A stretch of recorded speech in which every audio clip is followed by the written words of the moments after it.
Ah, yes. So yes, we are a group of professionals, scientists, academics, young people like us who see the opportunity that aquaculture can present for the region. And we want to bring some awareness to it and connect all the players, including us, the youth, so that the space can be pushed forward and develop and advance and become all that we know that it can be. Today, we have Dr. Makiba Felix on. She is a 27-year-old fisheries biologist working in St. Lucia's Department of Fisheries.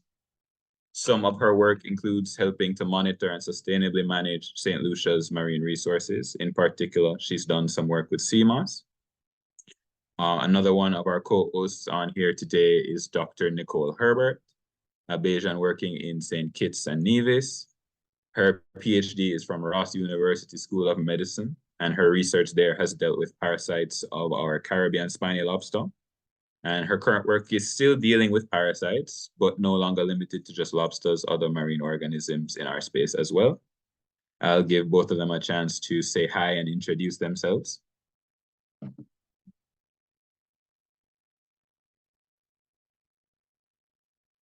Okay, I guess I'll go first. Hi, everyone.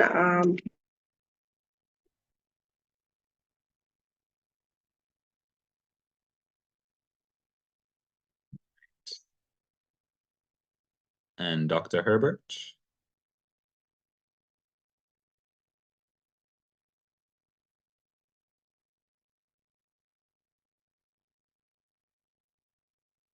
Hi, we don't know if you're speaking right now, Nicole, but we can't hear you. You dropped off. Oh, sorry. How about now?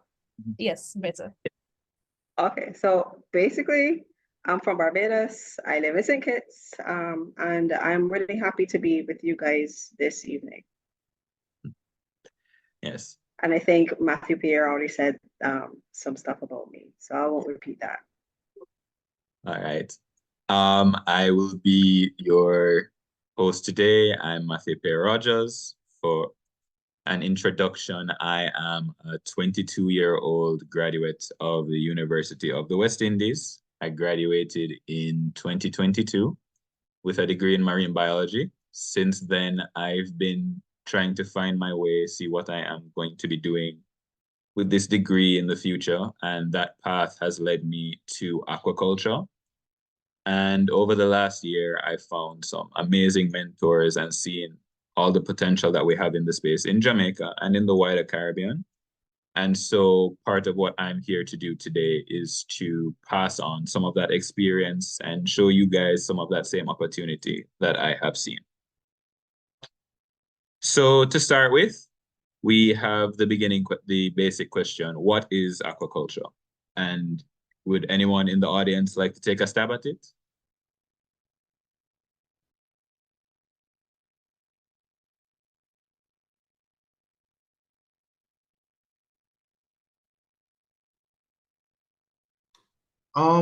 I could take a guess. Go ahead, Lyle. Yeah, I would say aquaculture is sort of the farming of aquatic organisms. This can be fish, this can be shellfish, this can be algae, anything that lives in the water, really, the farming of those kind of organisms.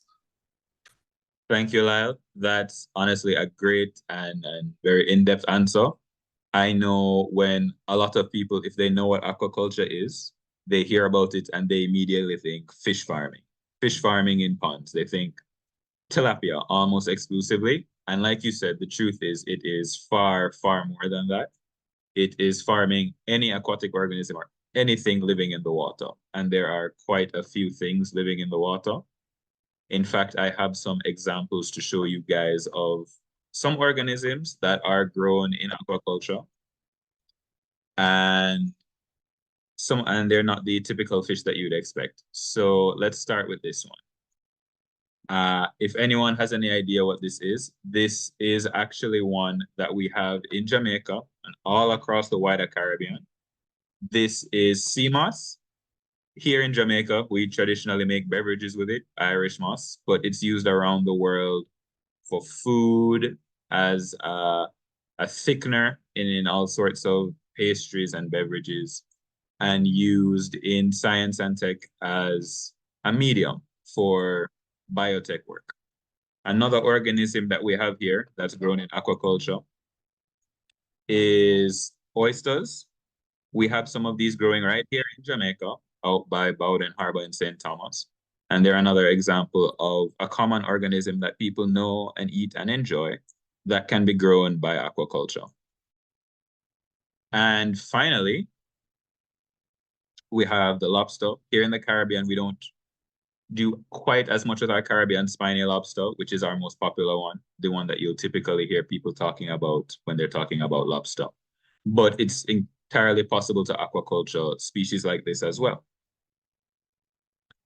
And so next, aquaculture, like we said, is not limited to growing in fish ponds. Yeah, it can be grown in freshwater or saltwater, and the water bodies you choose to grow them in could be natural or man-made.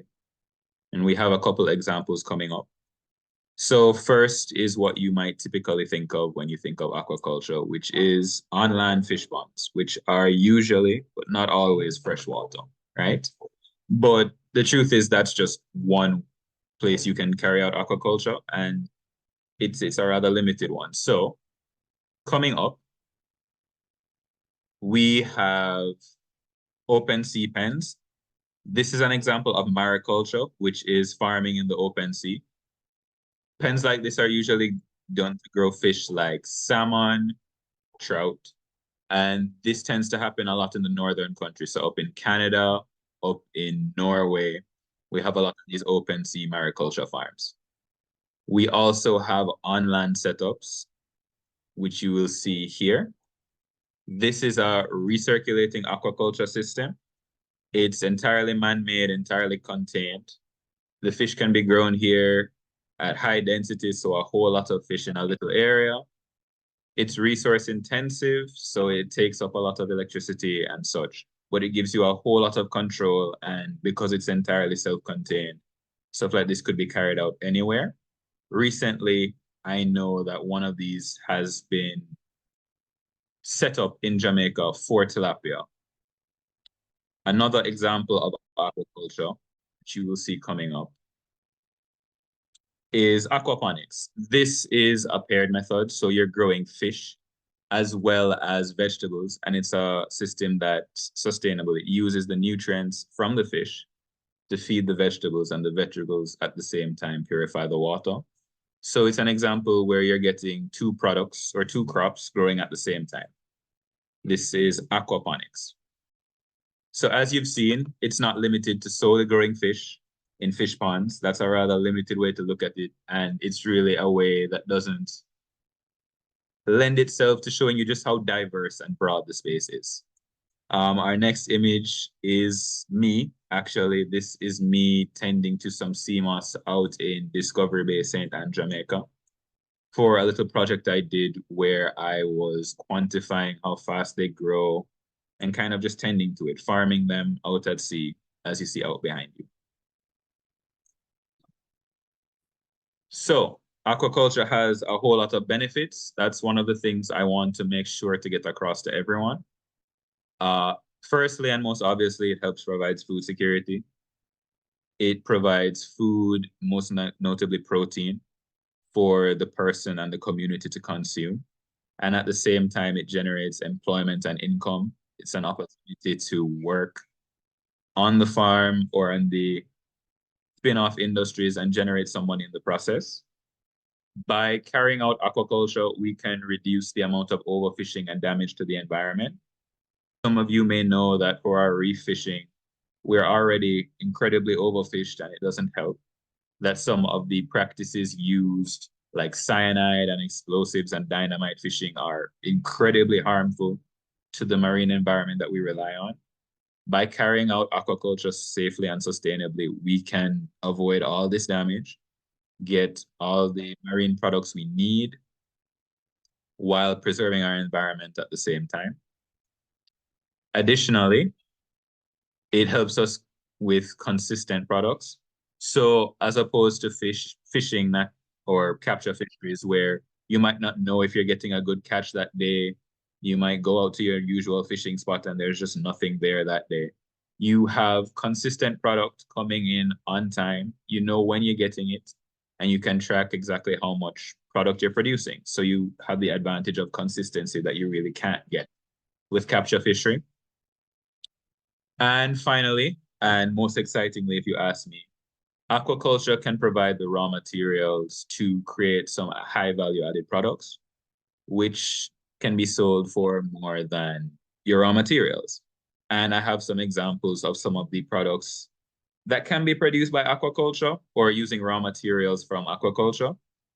The first set is some of the obvious ones. We have tilapia out here. And tilapia is the fish that you're seeing. It is one of the most common freshwater fish that is done by aquaculture. And it's one a lot of people really think of when they think of the space. Does anyone know what's in the second image here on screen?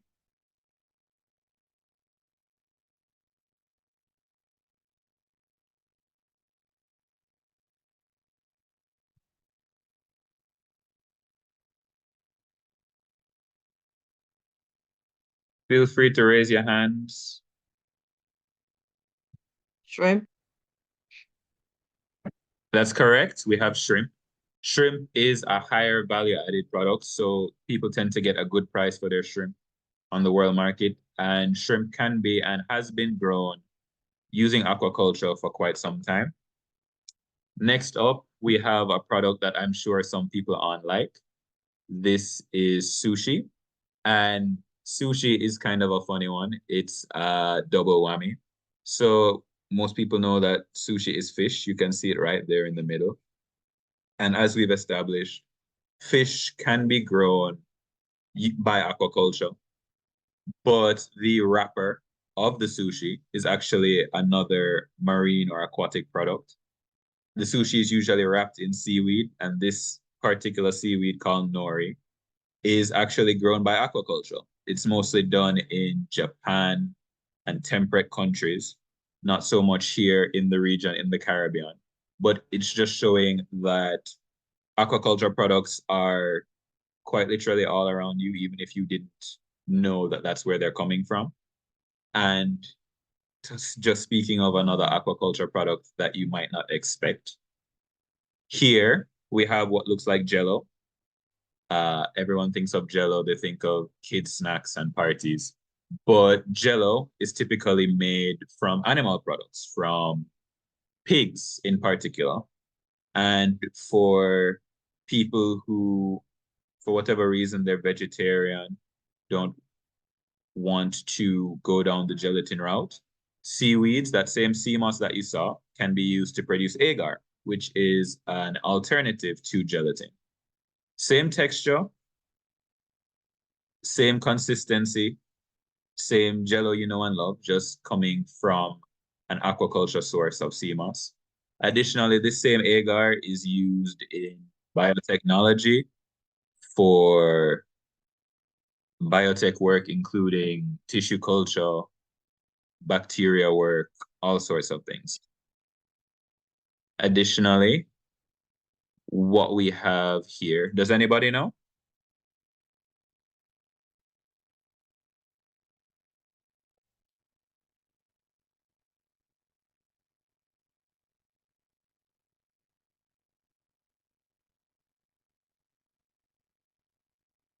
All right, guys. What we have here are bath sponges. So this is SpongeBob, as you know and love him. And bath sponges are natural sponges most of the time, and they can be harvested out of the water, but they can also be grown by aquaculture. And actually, they've been grown in the Caribbean for quite a while. Most of the bath sponge aquaculture in the region has come from Cuba.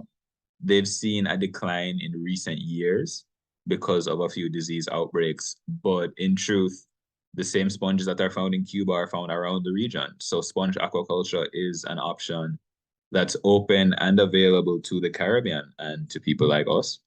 Additionally, if beyond bath sponges, sponges produce a wide range of chemicals with a whole lot of effects. So sponges could also be grown for their chemicals, which can go into things like pharmaceuticals, new drugs, new compounds, new chemicals with a wide range of uses. Right here, we have what they call green caviar. This is a species of seaweed called caulerpa that is actually found right here in the region. It's typically grown in the Philippines and in East Asia. Over there, they consume it. It's supposed to have a unique texture and unique flavor that just bursts in your mouth when you eat it. And this grows right here in the Caribbean naturally. In fact, I went to the beach a week or two ago and found some just washed up on the shore. We don't do anything with it in the region, but it's another opportunity that's right there out at sea, beneath our feet, waiting for us. And finally, here's another one. These are aquarium fish, and when you think about it, they do have to come from somewhere, so they don't have to come from wild stock. They can and often are grown via aquaculture. So all those beautiful fish you see in aquariums, in fish tanks, in people's houses, in restaurants, all the seahorses and animals can be and are produced by ornamental fish farmers, which is another form of aquaculture and another option available. And so the question becomes, where do we fit into all of this? A common theme that you might have seen coming about is that aquaculture is a developing space in the region. Yeah, there's a lot of opportunity there that we're not necessarily taking advantage of right now. But that's a good thing because it means that we, the youth, have the opportunity to shape the industry and the future of the industry ourselves. We get to bring in fresh energy, fresh innovation to the space. It's an opportunity for us to use our talent and our skills and meaningfully shape the space to our values. There's plenty of room for us to come in and discover new things, discover what aquaculture could mean in a Caribbean context, to build it up, to make some money in the process, and to use the skills meaningfully. I know plenty of people graduate with their degrees and they're not quite sure what they can do, but especially marine biologists like me, even when I left. And this is just an opportunity to show the wide space that's out there and meaningfully contribute our time and our skills into a space that's honestly ripe for us. And when I talk about skills, there are plenty of roles that are needed to be filled by young people in aquaculture. And don't think it's limited to just the actual on-the-ground work at the fish farming. The space is far broader than that. And that's something I want to drive and hammer home over the course of this presentation. We need people in marketing and sales. I'm sure some of you weren't even sure what aquaculture was before this presentation, and certainly didn't know just how broad and diverse the space could be. So we need marketers and people to get out all the products that we could be producing, all the products that we are producing, and kind of put aquaculture out there in the public eye, which will help build demand for the products as well. We need entrepreneurs to go out there and take the risks and build the businesses and run the businesses. So we need people to start up their aquaculture farms. We need people to start building value-added products off what we have. We can move up from plain old tilapia to fillets to jerk and seasoning, all of that. We need engineers. As you've seen, especially with the recirculating system a lot earlier, there's a whole lot of engineering work that needs to go in. Lots of plumbing, lots of system design and maintenance. And there's room here to innovate as well. Plenty of room to design a system that works specifically well in our context, for us, by us. We need policy writers and advisors to build the laws, to kind of create the space necessary for the industry to thrive and grow in the region. And of course, we need scientists. We need all kinds of scientists to discover what works and to come up with the knowledge and disseminate it to the farmers so we can be as productive as possible. And that includes people like nutritionists to formulate the right feed and feeding schedules for our organisms. so that they have the best diet, they can grow the best, stay the healthiest, and get us the best product, best quality. We need people managing disease like veterinary medicine, people to help ensure our crop is healthy and of a high standard so that we can, be comfortable selling it and that we can get a good price for it on the market and build a proper reputation for Caribbean aquaculture.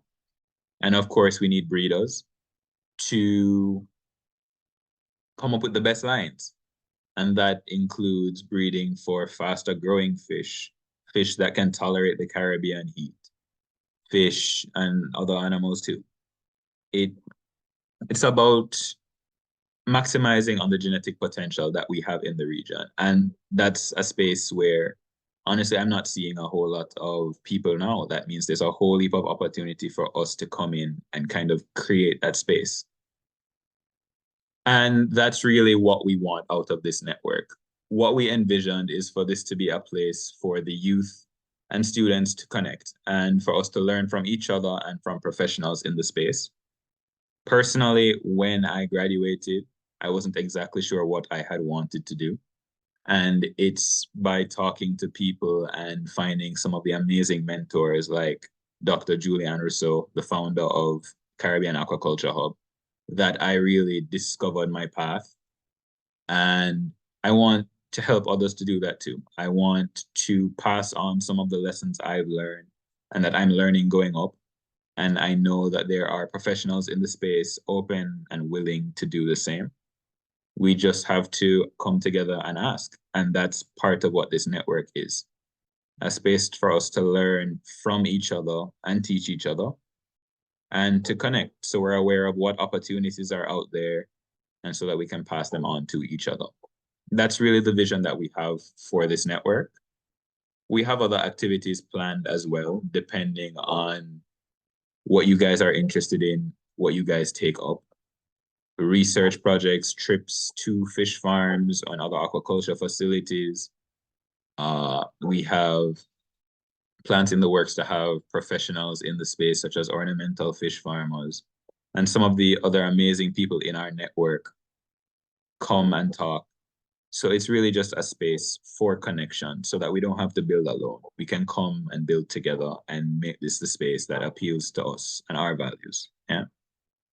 And so how do we join? We are on all social media. You can find us on Twitter at Caribbean Aqua. We are Caribbean Aquaculture on Instagram. And a link will be put in the chat to connect you to all of our socials and our website on Substack. Yeah. And with that, does anyone have any questions, any feedback? The floor is open for all of you. Come on, guys. Thanks, Matthew. That was a great presentation. Many thanks.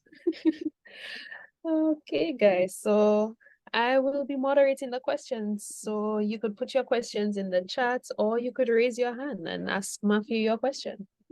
Feel free to open your mic, turn on your camera. You see some faces and let's talk, guys. Come on.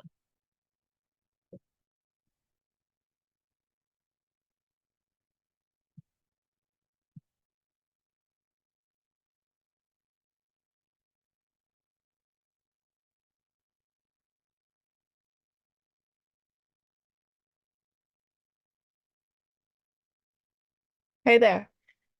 Hi, Cece. Hi there. Where are you from? I'm from the United States. I'm currently in Vermont right now, but I am planning a trip to go throughout the entire Caribbean or as much as I can and visit as many aquaculture, mariculture farms as possible. And my intention in doing this is kind of to try and gather a resource for people to use that just has all the information we can put in one spot, like what are people growing, how are people growing it, what's been successful, what's not been successful, things like that.